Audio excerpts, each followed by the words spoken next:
R&S ടെക്കിലേക്ക് ഏവർക്കും സ്വാഗതം. നമ്മൾ കഴിഞ്ഞ 2 ക്ലാസ്സുകളില്ല ഇന്റർവ്യൂ ചോദ്യങ്ങളാണ് നമ്മൾ നടത്തിക്കൊണ്ടിരുന്നത്. തുടർന്ന് അതിന്റെ ബാക്കിയുള്ള ഭാഗങ്ങളാണ് ഇന്ന് നമ്മൾ ഈ ക്ലാസ്സുകളിൽ നമ്മൾ ചിന്തിക്കാൻ പോകുന്നത്. ശ്രദ്ധിക്കുക, ഇന്ന് നമ്മൾ ഈ കംപ്രസറിൽ നിന്ന് ചോദിക്കാൻ സാധ്യതയുള്ള ചില ചോദ്യങ്ങളാണ് നമ്മൾ ഇന്ന് ചെയ്യാൻ പോകുന്നത്. ശ്രദ്ധിക്കുക. അന്നേരം നമുക്ക് കംപ്രസറിൽ എടുക്കുമ്പോൾ ഈ കംപ്രസർ എന്താണെന്ന് ചോദിക്കാം. കംപ്രസർ എന്ന് പറഞ്ഞാൽ എന്താണ്, അത് ചോദിക്കാൻ സാധ്യതയുള്ള ഒരു ചോദ്യമാണ്. അന്നേരം കംപ്രസർ എന്താണെന്ന് ചോദിച്ചാൽ, അതായത് ഒരു റെഫ്രിജറേറ്റിംഗ് മെഷീനില്ല പ്രഷർ ഡിഫറൻസ് ഉണ്ടാക്കുന്ന ഡിവൈസിനെ കംപ്രസർ എന്ന് പറയാം. ആ രീതിയിൽ ഒന്ന് പറയാം. 2, കണ്ടൻസിങ് ടെമ്പറേച്ചർ കൂട്ടാൻ ഉപയോഗിക്കുന്ന ഒരു ഡിവൈസ് ആണ് കംപ്രസർ എന്ന് പറയാം. അല്ലെങ്കിൽ മർദ്ദവും ഊഷ്മാവും കുറഞ്ഞ റെഫ്രിജറന്റിനെ മർദ്ദവും ഊഷ്മാവും കൂട്ടാൻ ഉപയോഗിക്കുന്ന ഡിവൈസ് കംപ്രസർ എന്ന് പറയാം. മനസ്സിലായല്ലോ? അതാണ് കംപ്രസറിനെ കുറിച്ച് നമുക്ക് പറയാൻ പറ്റുന്ന അതിന്റെ ഫങ്ഷൻ, അതിന്റെ പ്രവൃത്തി ചോദിച്ചാൽ പറയാം. അല്ലെങ്കിൽ നമുക്ക് അതിന്റെ വിശേഷണമായിട്ട് പറഞ്ഞാൽ കംപ്രസറിനെ നമുക്ക് heart of the refrigeration system, റെഫ്രിജറേഷൻസിന്റെ ഹൃദയം എന്ന് വിശേഷിപ്പിക്കുന്ന ഭാഗം കൂടെ കംപ്രസർ എന്ന് പറയാം. മനസ്സിലായോ? അങ്ങനെയൊക്കെ നമുക്ക് കംപ്രസറിൽ നിന്ന് ഒരു പക്ഷേ ചോദിക്കാൻ സാധ്യതയുണ്ട്. പിന്നെ ചോദിക്കാനുള്ള കംപ്രസറിന്റെ പൊതുവായിട്ടുള്ള ഡിവിഷൻസ്, കംപ്രസറിന്റെ പൊതുവായിട്ടുള്ള തരംതിരിവുകളെ കുറിച്ച് നമ്മൾ ചോദിക്കാം. ഇവിടെ പ്രധാനപ്പെട്ട കുറെ തരംതിരിവുകൾ നമ്മൾ പറഞ്ഞിട്ടുണ്ട്. ഒന്ന് റെസിപ്രോക്കറ്റിംഗ് കംപ്രസർ. റെസിപ്രോക്കറ്റിംഗ് എന്ന് പറഞ്ഞൊരു കംപ്രസർ ഉണ്ട്. Rotary compressor, centrifugal compressor, screw type compressor, scroll type compressor. ഇങ്ങനെ 5 തരം കംപ്രസറുകളെ കുറിച്ച് നമ്മൾ ഇവിടെ പറയുന്നു. മനസ്സിലായി? അത് നമുക്ക് ഒന്നാമത്തെ റെസിപ്രോക്കറ്റിംഗ് കംപ്രസറാണ്. നമുക്ക് നോക്കാം റെസിപ്രോക്കറ്റിംഗ് കംപ്രസർ. അന്നേരം അത് ആ റെസിപ്രോക്കറ്റിംഗ് കംപ്രസർ എന്താണെന്ന് ചോദിക്കാം. സാറിന് റെസിപ്രോക്കറ്റിംഗ് കംപ്രസറിനകത്ത് മെയിനായിട്ട് നമ്മൾ വരുന്നത് പിസ്റ്റൺ എന്ന് പറഞ്ഞൊരു പാർട്ടുണ്ട്. മനസ്സിലായി?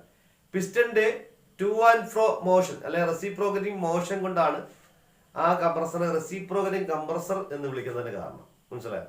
റെസിപ്രോക്കറ്റിംഗ് കംപ്രസർ എന്ന് പറഞ്ഞാൽ പിസ്റ്റന്റെയും റെസിപ്രോക്കറ്റിംഗിന്റെ മോഷന്റെയും സഹായത്താലാണ് ആ കംപ്രസറിനുള്ളിൽ ഗ്യാസിന് മർദ്ദ വ്യത്യാസം ഉണ്ടാക്കുന്നത്. അന്നേരം പൊതുവെ കംപ്രസറുകളെല്ലാം മർദ്ദ വ്യത്യാസം ഉണ്ടാക്കാൻ വേണ്ടി ഉപയോഗിക്കുന്നത്. മനസ്സിലായല്ലോ? ഈ റെസിപ്രോക്കറ്റിംഗ് കംപ്രസർ അത് തന്നെ റെഫ്രിജറന്റിന്റെ മർദ്ദ വ്യത്യാസം ഉണ്ടാക്കാൻ ഉപയോഗിക്കുന്നത്. അന്നേരം ഇതിനകത്തെ ഏറ്റവും പ്രധാനപ്പെട്ട പാർട്ട് ഒരു പക്ഷേ ചോദിക്കാം, അത് പിസ്റ്റൺ. മനസ്സിലായി? ആ പിസ്റ്റന്റെ ചലനം എന്ന് പറഞ്ഞാൽ ടു ആൻഡ് ഫ്രോ അല്ലെ റെസിപ്രോക്കറ്റിംഗ് മോഷനാണ്. മനസ്സിലായി? നടത്തുന്നത്.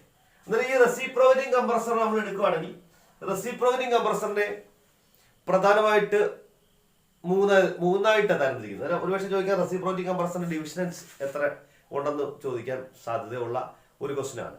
റെസിപ്രോക്കറ്റിംഗ് കംപ്രസർ എത്രയായി തരംതിരിച്ചിരിക്കുന്നു എന്ന് ചോദിക്കാം. മനസ്സിലായാലും അതിലൊന്ന് open type compressor, open type reciprocating compressor, sealed compressor അല്ലെങ്കിൽ ഹെർമറ്റിക് കംപ്രസർ എന്ന് അറിയപ്പെടുന്നു. ഹെർമറ്റിക് കംപ്രസർ, റെസിപ്രോക്കറ്റിംഗ് കംപ്രസർ, അല്ലെങ്കിൽ സെമി സീൽഡ് കംപ്രസർ അല്ലെങ്കിൽ സെമി ഹെർമറ്റിക് റെസിപ്രോക്കറ്റിംഗ് കംപ്രസർ എന്ന് വിളിക്കാം. അങ്ങനെ 3 റെസിപ്രോക്കറ്റിംഗ് കംപ്രസർ ഉണ്ട്. മനസ്സിലായല്ലോ?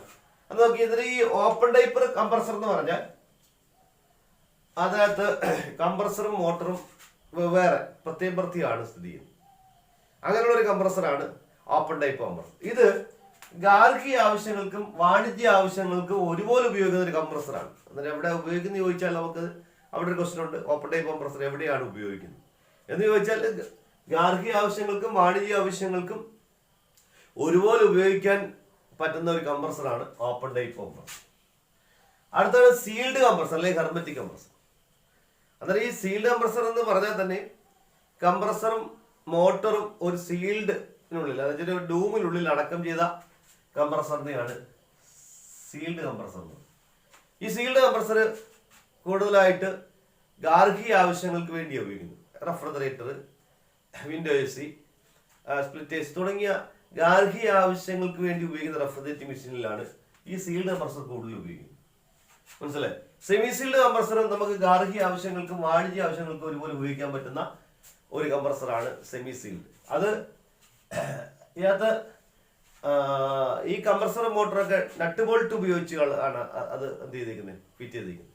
അത് സർവീസ് ചെയ്യാൻ നമുക്ക് സീൽഡിനെക്കാൾ അല്പം സർവീസ് ചെയ്യാൻ പറ്റുന്ന ഒരു കംപ്രസറാണ് സെമി സീൽഡ് കംപ്രസർ. മനസ്സിലായി. അന്നേരം ഈ 3 തരം കംപ്രസറുകളിലും സാധാരണയായിട്ട് പിസ്റ്റൺ ആണ് മെയിനായിട്ട് നമ്മൾ ഗ്യാസിന് കംപ്രസ് ചെയ്യാൻ വേണ്ടി അവിടെ ഉപയോഗിക്കുന്ന പാർട്ട് എന്ന് പറഞ്ഞത്. മനസ്സിലായല്ലോ. ഇനി നോക്കി, ഈ ഓപ്പൺ ടൈപ്പ് കംപ്രസറിനകത്ത് നമ്മൾക്ക് ഒരു പ്രത്യേകത ഉണ്ട്. അതായത് സർവീസ് വാൽവുകളുണ്ട്. സർവീസ് വാൽവ് സാധാരണ ചോദിക്കാൻ സാധ്യതയുള്ള ഒരു വാൽവാണ് സർവീസ് വാൽവ്. മനസ്സിലായോ? ആ സർവീസ് വാൽവിന്റെ ഉപയോഗം ചോദിക്കുക. എന്താണ് സർവീസ് വാൽവ്?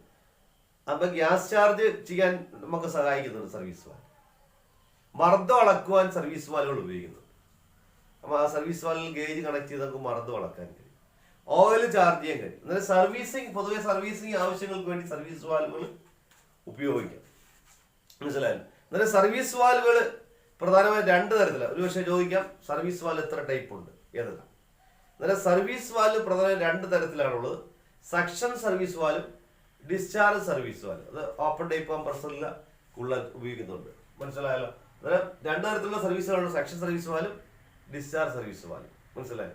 ഈ സർവീസ് വാൽവ് തന്നെ നമുക്ക് അത് ഓപ്പൺ ചെയ്യുന്ന വിധങ്ങളുണ്ട്. അത് 3 രീതിയിൽ നമുക്ക് ഓപ്പൺ ചെയ്യാം. അതിന് 3 രീതിയിൽ സീറ്റ് ചെയ്യപ്പെടും.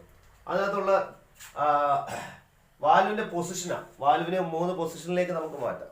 വാൽവ് സ്റ്റെപ്പ് തിരിച്ച് ഈ സർവീസ് വാൽവിനെ 3 പൊസിഷനിലേക്ക് മാറ്റാം. അതിൽ 1ാമത്തെ പൊസിഷനാണ് സർവീസ് വാൽവിന്റെ പൊസിഷൻ. ഒരുപക്ഷെ ചോദിക്കുവാണെങ്കിൽ 1ാമത്തെ പൊസിഷൻ ഫ്രണ്ട് സീറ്റഡാണ്. Front seated position. 2 back seated position. 3 cracked position. മനസ്സിലായോ? ഇത് 3 ചോദിക്കാം. അപ്പൊ തന്നെ അതുമായിട്ട് ബന്ധപ്പെട്ട് ഫ്രണ്ട് സീറ്റിനെ കുറിച്ച് ചോദിക്കാം. ഫ്രണ്ട് സീറ്റ് എന്ന് പറഞ്ഞാൽ എന്താണ്? മനസ്സിലായോ? ഫ്രണ്ട് സീറ്റിന് ചോദിച്ചാൽ അതായത് സക്ഷനോ ഡിസ്ചാർജ് ക്ലോസ്ഡ് ആയിരിക്കും ഫ്രണ്ട് സീറ്റ് ചെയ്യുമ്പോൾ. അത് വാൽവ് ഏറ്റവും ഫ്രണ്ടിലേക്ക് വന്ന് നിൽക്കുന്ന ഒരു പൊസിഷനാണ്. അപ്പോൾ കംപ്രസറും ഗേജും ബന്ധം ഉണ്ടായിരിക്കും. കംപ്രസറും ഗേജുമായിട്ടൊരു ബന്ധം ഉണ്ടായിരിക്കും. അവിടെ സക്ഷൻ അല്ലെങ്കിൽ ഡിസ്ചാർജ് സർവീസ് പോർട്ട് ക്ലോസ്ഡ് ആയിരിക്കും. അടുത്തത് ബാക്ക് സീറ്റഡ് എന്ന് പറയുമ്പോൾ കംപ്രസർ അല്ലെങ്കിൽ സക്ഷൻ ഓർ ഡിസ്ചാർജ് ഓപ്പൺ ആയിരിക്കും. ഗേജ് പോർട്ട് ക്ലോസ്ഡ് ആയിരിക്കും. അങ്ങനെയുള്ള പൊസിഷൻ ആയിരിക്കും ഏത് ബാക്ക് സീറ്റഡ് പൊസിഷൻ. അടുത്ത ക്രാക്കഡ് പൊസിഷൻ എന്ന് പറഞ്ഞാൽ കംപ്രസറും സക്ഷൻ സർവീസ്, സക്ഷനും ഗേജ് പോർട്ടും എല്ലായിട്ട് എല്ലാ വഴികളും ഓപ്പൺ ആയിരിക്കും. അന്നേരം നമ്മുടെ സർവീസ് വാൽവിന്റെ എല്ലാ വഴികളും തുറന്നിരിക്കുന്ന ഒരു സ്റ്റേജാണ് ഈ ക്രാക്കഡ് പൊസിഷൻ, അല്ലെങ്കിൽ മിഡിൽ സീറ്റിംഗ് എന്നൊക്കെ പറയും. മനസ്സിലായോ? അതിലിങ്ങനെ 3 പ്രധാനപ്പെട്ട സീറ്റിംഗ് ആയിരിക്കും ഉള്ളത്. മനസ്സിലായല്ലോ. പിന്നെ ഈ കംപ്രസർ എല്ലാം പ്രവർത്തിക്കുന്ന ഒരു മോട്ടറിലാണ്. മനസ്സിലായത്? പ്രത്യേകിച്ച് മോട്ടർ നമുക്ക് ഇതിനകത്തെല്ലാം ഉണ്ട്. മോട്ടോർ നമുക്കറിയാം. മോട്ടർ എന്ന് പറഞ്ഞാൽ എന്താണ്? ഇലക്ട്രിക് എനർജി മെക്കാനിക്കൽ എനർജി ആക്കി മാറ്റുന്ന ഒരു ഡിവൈസ് ആണ് മോട്ടോർ എന്ന് പറയുന്നത്. മനസ്സിലായോ? ആ മോട്ടറിനകത്ത് തന്നെ ഉണ്ട് സ്റ്റേറ്ററും ഉണ്ട് റോട്ടറും ഉണ്ട്. സ്റ്റേറ്റർ എന്ന് പറഞ്ഞ ഭാഗം സ്റ്റേറ്റർ. ഇങ്ങനെ 2 ഭാഗങ്ങൾ നമുക്ക് മോട്ടോറിൽ കാണാം. മനസ്സിലായോ? അന്നേരം സ്റ്റേറ്ററിലാണ് വൈൻഡിങ്ങുകൾ കാണപ്പെടുന്നത്. റോട്ടറിൽ വൈൻഡിങ്ങുകളില്ല. മനസ്സിലായോ? അന്നേരം മോട്ടറിന്റെ 2 പ്രധാനപ്പെട്ട ഭാഗമാണ് സ്റ്റേറ്റർ, റോട്ടർ. മനസ്സിലായോ? ചലിക്കുന്ന ഭാഗത്തെ റോട്ടറെന്നും ചലിക്കാത്ത ഭാഗത്തെ സ്റ്റേറ്റർ എന്ന് അറിയപ്പെടും. ഈ സ്റ്റേറ്ററിലാണ് വൈൻഡിങ്ങുകൾ കാണപ്പെടുന്നത്. പ്രധാനമായിട്ട് 2 തരത്തിലുള്ള വൈൻഡിങ്ങുകളാണ് സിംഗിൾ ഫേസിനകത്ത് നമ്മൾ കാണുന്നത്. സ്റ്റാർട്ടിംഗ് വൈൻഡിങ്, റണ്ണിങ് വൈൻഡിങ്ങും ഉണ്ട്. മനസ്സിലായല്ലോ? അന്നേരം ഇത്രയും കാര്യങ്ങളൊക്കെ നമുക്ക് ചോദിക്കാൻ സാധ്യതയുള്ള കാര്യങ്ങളാണ്. ഇതെല്ലാം ഒന്ന് മനസ്സിലാക്കി വെക്കുക. മനസ്സിലായല്ലോ? അന്നേരം എന്തായാലും ഇതിനെക്കുറിച്ച് ഈ പറഞ്ഞ ഭാഗങ്ങളിൽ നിന്ന് നിങ്ങൾക്ക് എന്തെങ്കിലുമൊക്കെ സംശയങ്ങളുണ്ടെങ്കിൽ കമന്റായിട്ട് അതിൽ രേഖപ്പെടുത്താവുന്നതാണ്. മനസ്സിലായോ? ഇതിന്റെ ബാക്കി ഭാഗങ്ങൾ നമുക്ക് അടുത്ത ക്ലാസ്സിൽ കാണാം.